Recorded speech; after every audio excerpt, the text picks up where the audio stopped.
नमस्कार दोस्तों, स्वागत है आप सभी का ऑनलाइन अड्डा फर्स्ट यूट्यूब चैनल पे। इस वीडियो में हम बात करेंगे एक बड़ी अपडेट के बारे में जो कि संबंधित है उत्तर प्रदेश के अंदर टीजीटी पीजीटी के लगभग 19 विषयों पर शिक्षक भर्ती के विज्ञापन को लेकर। साथ ही अगर बात की जाए उत्तर प्रदेश के अंदर नई प्राथमिक शिक्षक भर्ती को लेकर, दोनों के नोटिफिकेशन यहाँ से जारी हो चुके हैं और इसके जो आवेदन है वो 27 तारीख से शुरू हो जाएंगे। इसके अंदर शैक्षिक योग्यता, टीईटी को लेकर, चयन प्रक्रिया के बारे में और भी सब कुछ जो आप सभी के लिए काम का है वो सब आपको इस वीडियो के माध्यम से बताया जाएगा। तो वीडियो को जल्दी से लाइक कर दें, साथ ही शेयर कर दें और चैनल को सब्सक्राइब करना बिल्कुल ना भूलें, जिससे कि आपको इसी प्रकार की ऑथेंटिक और सटीक जानकारियाँ मिलती रहें। चलिए दोस्तों, वीडियो शुरू करते हैं। लाइक और शेयर अवश्य कर देना। दोस्तों, आगे बढ़ने से पहले अनअकैडमी लेकर आया है स्कॉलरशिप टेस्ट जो कि 27 फरवरी 2022 को होगा, जिसमें आप सभी की 1 रैंक आने पर लैपटॉप और सेकंड और 6 से लेकर स्मार्टफोन। इसके अलावा अगर आप 7 से लेकर 16 के बीच में आते हैं तो आपको ईयरफोन मिलेंगे। इसके अलावा और भी रैंक वाइज आप सभी को जो इनाम है वो डिस्ट्रीब्यूट किए जाएंगे। साथ ही अनअकैडमी लेकर आए टॉप बैचेज, टॉप एजुकेटर्स के साथ, जो कि स्टार्ट हो रहे हैं 19 फरवरी से और कई बैच स्टार्ट हो रहे हैं 23 फरवरी 2022 से। जैसा कि आप सभी स्क्रीन पर देख सकते हैं, SSC, CGL, CHSL, इसके अलावा CPO 2021। इसके अलावा अगर आप किसी भी कंप्लीट बैच की प्रिपरेशन करना चाहते हैं तो लिंक आप सभी को वीडियो की डिस्क्रिप्शन में दिए गए हैं। वीडियो की डिस्क्रिप्शन दिए गए लिंक के थ्रू आप सभी आर गौतम 10 लगाकर अभी परचेज करें और अनअकैडमी पे कोई प्लस सब्सक्रिप्शन लेते समय आर गौतम 10 लगाएं। अलग अलग वैकेंसी के, चाहे वो हरियाणा पुलिस हो, यूपी पुलिस हो या फिर CPO या फिर GD कांस्टेबल या फिर इंग्लिश की टेस्ट सीरीज के बारे में।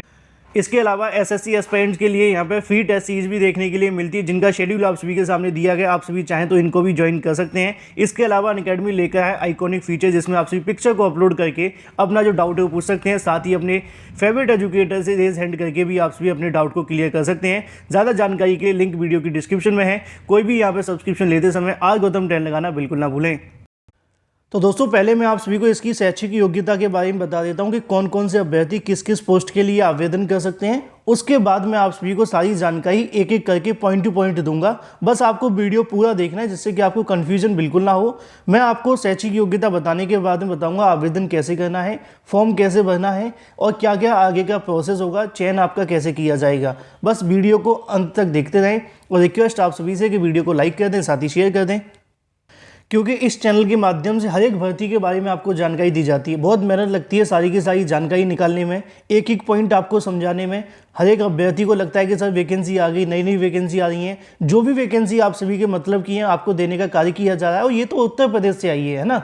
उत्तर प्रदेश की आप मांगते भी हैं, तो उत्तर प्रदेश के अंदर जब तक कोई बड़ी वैकेंसी नहीं आई तब तक आप सभी इनके लिए आप सभी प्रिपरेशन करें। क्या पता आपको थोड़ी छोटी बहुत नौकरी मिल जाए, छोटी या बड़ी जो भी होती है। कोई काम छोटा या बड़ा नहीं होता, याद रखिएगा। चलिए शुरू करते हैं, हम सीधे मुद्दे पे आते हैं। मुद्दा ये है कि भाई अगर आप पीजीटी के लिए आवेदन करना चाहते हो तो आपके पास क्या शैक्षिक योग्यता होनी चाहिए। पीजीटी के आवेदन करने के लिए आप सभी का 2 ईयर्स का आपकी जो डिग्री है वो होनी चाहिए, मतलब कि आपने पोस्ट ग्रेजुएशन किया हुआ हो, बस आप सभी आवेदन कर सकते हैं। उसके बाद में आता है सब्जेक्ट को लेकर, जैसा कि यहाँ पे लिखा हुआ है post graduate MSc course of regional college of education of NCERT के थ्रू हो, या फिर मास्टर डिग्री आप सभी ने कर रखी हो किसी भी रिकग्नाइज यूनिवर्सिटी के माध्यम से, लेकिन एटलीस्ट 50% मार्क्स के साथ में आप सभी के जो मार्क्स हैं वो होने चाहिए। अगर आपने 50% मार्क्स के साथ में पोस्ट ग्रेजुएशन किया है तो आप इसके लिए आवेदन करेंगे, ठीक है। अब सवाल आता है कि भाई सब्जेक्ट वाइज क्या है। तो सब्जेक्ट ये है कि अगर आपने पीजीटी इंग्लिश के साथ किया है, मतलब आप पीजीटी इंग्लिश में आवेदन करना चाहते हैं, तो आपने पीजी जो किया है वो इंग्लिश से किया होना चाहिए, बस। इसके अलावा दूसरा, हिंदी की अगर बात की जाए तो हिंदी और संस्कृत आप सभी के पास होनी चाहिए, जिसके अंदर 1 साल के लिए आप सभी की हिंदी होनी चाहिए ग्रेजुएट लेवल पर, जैसा कि लिखा हुआ है। अगर आप मैथ के लिए आवेदन करना चाहते हैं तो आपने पीजीटी मैथ्स के लिए आपके पास पीजी मैथ होना चाहिए, ठीक है। अगर आप फिजिक्स के लिए आवेदन करना चाहते हैं तो यहाँ पे लिखा हुआ है कि फिजिक्स, इलेक्ट्रॉनिक्स, इसके अलावा अप्लाइड फिजिक्स या फिर न्यूक्लियर फिजिक्स या फिर जिसके साथ आप सभी ने कर रखा है MSc, उसके बाद आप मतलब आप सभी आवेदन कर सकते हैं, ठीक है। इसके अलावा पीजीटी की बात की जाए तो बायोलॉजी में आप आवेदन करना चाहते हैं तो आपकी जो पोस्ट ग्रेजुएशन होनी चाहिए botany, zoology, life science, bio science, इसके अलावा जेनेटिक्स, माइक्रोबायोलॉजी, बायोटेक्नोलॉजी या फिर अगर बात की मॉलिक्यूलर बायो, इसके अलावा प्लांट साइकोलॉजी, इसके अलावा और भी तमाम जो चीज़ें लिखी हुई हैं इसके साथ आप सभी ने किया हुआ तो आप सभी इसके लिए आवेदन करें। ये आपकी पहली योग्यता हो जाती है कि जिस सब्जेक्ट के साथ आपने पीजी किया है उसके साथ आप सभी आवेदन कर सकते हैं। दूसरा क्या है, दूसरा ये है कि आपके पास बीएड होना चाहिए, equivalent degree from recognised university के माध्यम से। इसके अलावा थोड़ी बहुत आपको टीचिंग आनी चाहिए, हिंदी इंग्लिश के अंदर थोड़ी जानकारी हो और थोड़ा बहुत कंप्यूटर का ज्ञान हो, बस यही मांगा जाता है। ये बात हो जाती है पीजीटी को लेकर। चलिए बात कर लेते हैं टीजीटी के बारे में। टीजीटी को लेकर यहाँ पे लिखा हुआ है कि अगर आपने 4 इयर्स का जो कोर्स किया हुआ एनसीईआरटी के माध्यम से करवाया जाता है तो ठीक है, नहीं किया तो आपने बैचलर डिग्री अगर ली हुई है 50% मार्क्स के साथ में तो आप सभी इसके लिए आवेदन कर सकते हैं। 50% मार्क्स आप सभी के होने चाहिए, बस ये लिखा हुआ है। लेकिन किस किस के लिए आप सभी आवेदन करेंगे, मैं आपको सब्जेक्ट दिखाऊंगा, पहले आप देख लो। अगर आप टीजीटी इंग्लिश के लिए आवेदन करना चाहते हैं तो आपका इंग्लिश में सब्जेक्ट होना चाहिए 3 साल के लिए। अगर आप हिंदी के लिए आवेदन करना चाहते हैं तो सभी 3 सालों में आपकी हिंदी होनी चाहिए। एसएसटी के लिए अगर आप आवेदन करना चाहते हैं तो आपके पास हिस्ट्री, जियोग्राफी, इकोनॉमिक्स, इसके अलावा पॉलिटिकल साइंस या फिर जो भी आप सभी के पास है वो होना चाहिए। लेकिन हिस्ट्री और जियोग्राफी में से कोई एक 100% आपके पास होना चाहिए। साइंस के लिए आवेदन करने के लिए आप सभी के पास में बॉटनी, जूलॉजी या केमिस्ट्री होनी चाहिए। टीजीटी संस्कृत के लिए लिखा हुआ है कि 3 साल में आपकी संस्कृत होनी चाहिए, तो आप सभी आवेदन करेंगे। मैथ्स के लिए यहाँ पे लिखा हुआ है कि आपके पास अगर यहाँ पे किया हुआ आपने physics, chemistry, electronic, computer science से, तो आप इसके लिए आवेदन कर सकते हैं। फिलहाल ये आपकी बात हो जाती है टीजीटी और पीजीटी को लेकर। थोड़ी सी जानकारी आपको दे दी जाएगी प्राथमिक के बारे में, मतलब कि पीआरटी को लेकर। पीआरटी के लिए यहाँ पे कौन कौन से अभ्यर्थी आवेदन कर सकते हैं। पीआरटी के लिए आप सभी इंटरमीडिएट किया हो 50% मार्क्स के साथ में, पहला। दूसरा, आप सभी ने बीएलएड कर रखा है या फिर बीएड कर रखा है या फिर डीएलएड कर रखा है, तीनों पूरे तरीके से वैलिड है, क्योंकि diploma of certificate in basic teacher training of duration जो भी यहाँ पे एनसीटी के माध्यम से वाद्य हैं वो सभी वैलिड होंगे।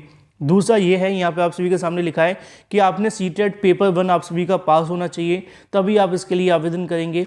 इसके अलावा यहाँ पे ये भी लिखा हुआ है कि आपको थोड़ी हिंदी इंग्लिश आनी चाहिए, जैसा कि मैंने आपको स्टार्टिंग में बता दिया, और कंप्यूटर की थोड़ी बहुत नॉलेज आप सभी के पास होनी चाहिए। ये बात हो जाती है दोनों की शैक्षिक योग्यता के बारे में, चाहे वो प्राथमिक की हो या फिर टीजीटी पीजीटी की हो। अब कौन कौन से विषय पर वैकेंसी निकली है, ऑफिशियल वेबसाइट पर जाने से पहले मैं आपको दिखा दूं, आज की समाचार पत्रों में जानकारी आपको देखने के लिए मिली थी।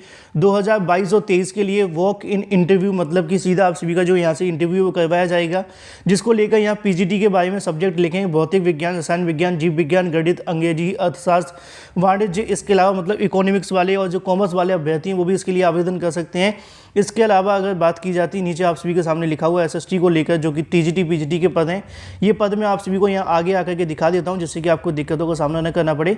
तो सबसे पहले दोस्तों हम चलते हैं ऑफिशियल वेबसाइट पे। ऑफिशियल वेबसाइट पे दोस्तों आप सभी को आना होगा। ऑफिशियल वेबसाइट आप सभी के सामने लिखी हुई, यहाँ पे आप सभी इसको देख लें। ये मुरादानगर आप सभी के सामने लिखा है, muradanagar.kvs.ac.in। आप सभी अपने ब्राउजर के अंदर सर्च करें, कुछ ऐसा आपको इंटरफेस देखने के लिए मिलेगा। उसी के बाद आप सभी को यहाँ पे क्लिक करना होगा अपने अगले ऑप्शन पे, जैसा कि देखने के लिए मिलता है। थोड़ा सा नीचे जाके व्यू ऑल पे आपको क्लिक करना है अनाउंसमेंट के क्रम में। यहाँ आपके सामने वेबसाइट लिखी है, जैसे ही आप इस पर क्लिक करेंगे आपके सामने एक अगला पेज ओपन हो जाएगा। पहले नंबर पे आपको इंटरव्यू के बारे में जानकारी दी जाती है, और दूसरे नंबर पे आपके सामने नोटिफिकेशन लिखा हुआ है जो कि संबंधित है आपकी संविदा पे पोस्ट को लेकर। कुछ अभ्यर्थी पूछते हैं कि सर ये वैकेंसी परमानेंट है या फिर संविदा पे है, तो ये वैकेंसी भी आपको संविदा पे देखने के लिए मिलेगी। इसका जो टेन्योर होगा वो 11 महीने का होगा, और सैलरी लगभग 15 से 20 के समथिंग हो सकती है, लेकिन अभी कहीं पर लिखी नहीं हुई है, इसलिए मैं आप सभी को बता नहीं पा रहा हूँ। ठीक है, अगर बात की जाए आपकी शैक्षिक योग्यता के बाद ऑफिशियल नोटिफिकेशन के बारे में, तो यहाँ पे दोस्तों आप सभी के सामने ऑफिशियल नोटिफिकेशन देखने के लिए मिल जाएगा कि कौन कौन से अभ्यर्थी इसके लिए आवेदन कर सकते हैं। पहले आपके सामने लिखा है कि आपके सामने 2023 और 2023 के लिए आपकी वैकेंसी निकाली गई है। पीजीटी के अंदर फिजिक्स और chemistry, biology, mathematics, English, economics, commerce और इसके अलावा हिस्ट्री, जियोग्राफी, कंप्यूटर साइंस, इसके अलावा हिंदी, पॉलिटिकल साइंस आप सभी की वैकेंसी होगी पीजीटी के अंदर। बात करते हैं टीजीटी के अंदर, इंग्लिश, हिंदी, मैथ, साइंस, इसके अलावा संस्कृत, सोशल साइंस, ये आपके टीजीटी के अंदर होंगे।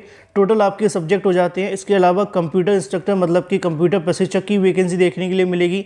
डाटा एंट्री की वैकेंसी है। अगर बात की जाए पीआरटी, जिसको हम कहते हैं प्राथमिक शिक्षक भर्ती, नहीं पता तो देखो यहाँ पे भी लिखा होगा हिंदी के अंदर, यहाँ पे आप सभी देख लीजिए, हिंदी में लिखा हुआ है टीजीटी पीजीटी, ये टीजीटी हो जाता है। इसी के साथ में आपको देखने के लिए मिल जाएगा प्राथमिक को लेकर ये लिखा हुआ, ठीक है, प्राथमिक शिक्षक भर्ती, ये रहा प्राथमिक शिक्षक भर्ती। इसके अलावा कुछ और भी यहाँ पर जो पद हैं वो दिए गए योगा को लेकर, आर्ट के बारे में डॉक्टर, नर्स, स्पेशल एजुकेटर, परामर्श, डाटा एंट्री, और भी अलग अलग प्रकार के जो पद हैं वो निकाले गए हैं, जो भी यहाँ पे एनईपी 2020 के अंडर में आते हैं। चलिए ये तो बात हो जाती है आप सभी के पूरे शैक्षिक योग्यता के बारे में। सारी बातें मैंने आपको बता दी हैं। अब थोड़ी सी बात कर लेते हैं कि भाई आवेदन कैसे करना है। आवेदन करने के लिए मैंने आप सभी को दिखाया था, उसी नोटिफिकेशन को आपको डाउनलोड करना है। उसी नोटिफिकेशन के नीचे आप सभी को बताया गया है, पहले आपको यहाँ बताना हो किसके लिए आवेदन करना चाहते हैं। उस पोस्ट को आप सभी यहाँ पर लिखें, पहला। दूसरा अपना नाम डालें, डेट ऑफ बर्थ, पिता का नाम, ईमेल आईडी, फिर उसके बाद में आपको अपना एड्रेस डालना है। अगर आपके कोई 2 एड्रेस हैं तो उसको डाल सकते हैं, जैसे कि होता है कोई किराए पर रहता है, कुछ परमानेंट होते हैं, तो जो भी आप समझते होंगे। इसके अलावा टेलीफोन नंबर आपको डालना है। उसके बाद में आपको एकेडमिक क्वालिफिकेशन आपको डालनी होगी। एकेडमिक क्वालिफिकेशन के अंदर यहाँ पर डाल दीजिएगा सीरियल नंबर 1 2 3 4। उसके बाद में यहाँ पे कौन सा एग्ज़ाम आप सभी ने पास किया हुआ है, कौन से साल में किया था, डिवीज़न क्या थी, परसेंटेज क्या थी, बोर्ड क्या था, सब्जेक्ट जो भी आप सभी चाहें तो डाल सकते हैं। इसके अलावा अगर आपके पास कोई एक्सपीरियंस है पहले से तो आप उसको यहाँ पर डालें। अगर आपके पास में कोई और भी जानकारी देना चाहते हैं एनसीसी वगैरह के बारे में तो दे सकते हैं। कंप्यूटर नॉलेज के बारे में थोड़ी बहुत जानकारी है तो उसके बारे में बता सकते हैं। इसके अलावा यहाँ पे आप सभी के सामने अंडरटेकिंग देखने के लिए मिल जाएगा, जिसको हम घोषणा कहते हैं। यहाँ पे आपको अपनी डेट डालनी है, इसके अलावा प्लेस डालना है और उसके बाद यहाँ पे सिग्नेचर कर देनी। ये मेरे सिग्नेचर हो जाते हैं ना, बैंक से पैसे मत निकालना। नीचे आप सभी के सामने कुछ ऑफिस से संबंधित वर्क देखने के लिए मिलेगा, जिसको आप सभी को हाथ भी नहीं लगाना है। अब ये तो बात होगी फॉर्म भरने के बारे में। अब फॉर्म भरने के बाद आवेदन कैसे करना है तो उसके बारे में थोड़ी सी जानकारी मैं आप सभी को और दे दूं। जैसा कि मैंने आप सभी को बताया कि आप सभी आवेदन करेंगे। आवेदन करने के बाद में आप सभी ऑफिशियल वेबसाइट पे यहाँ पे जाएंगे। गाजियाबाद की वेबसाइट है, उत्तर प्रदेश की, ठीक है। इसके अंदर आप सभी 27 तारीख से पहले इस फॉर्म को डाउनलोड कर लें। डाउनलोड करने के बाद जो भी आपको बताया गया वैसे भर लें। भरने के बाद में सुबह 8 बजे से लेकर 9 बजे के बीच में आप सभी को जाना होगा इस विद्यालय में, जहाँ पे विद्यालय से वैकेंसी निकाली गई है। कहाँ से वैकेंसी निकाली है, इसका एड्रेस आप सभी के सामने लिखा है, केंद्रीय विद्यालय ordinary factory, Muradnagar, Ghaziabad. Pin code यहाँ पे लिखा हुआ है, मोबाइल नंबर यहाँ लिखा है, ईमेल आईडी यहाँ लिखी है। इस जगह पे आप सभी को जाना होगा, ठीक है, घर से बैठ कर के नहीं होगा। दूसरा, आने का समय क्या है, 8 से लेकर 9 के बीच में। 27 तारीख को ही आपके सुबह आवेदन ले लिए जाएंगे। जो भी अभ्यर्थी वहाँ आवेदन करते हैं, ये वॉक इन इंटरव्यू का मतलब ये है कि कोई अपॉइंटमेंट नहीं दी जाती, कोई समय सीमा निर्धारित नहीं की जाती। बस एक दिन आप अभ्यर्थी वहाँ जाएगा और उसी दिन आप सभी का रिपोर्टिंग टाइम यहाँ लिखा हुआ है 8 से लेकर 9 के बीच में। और उसी दिन जो भी अभ्यर्थी यहाँ पे एलिजिबल होंगे उनका यहाँ पे जानकारी दे दी जाएगी और सेम डे पे आप सभी को जो इंटरव्यू देखने के लिए मिलेगा। नीचे आप सभी के सामने जानकारी देखने के लिए मिल जाती है, document and photo are to be required to submitted on the same day before interview. मतलब कि आपका इंटरव्यू से पहले आपके जो डॉक्यूमेंट होंगे वो आप सभी को दिए जाएंगे।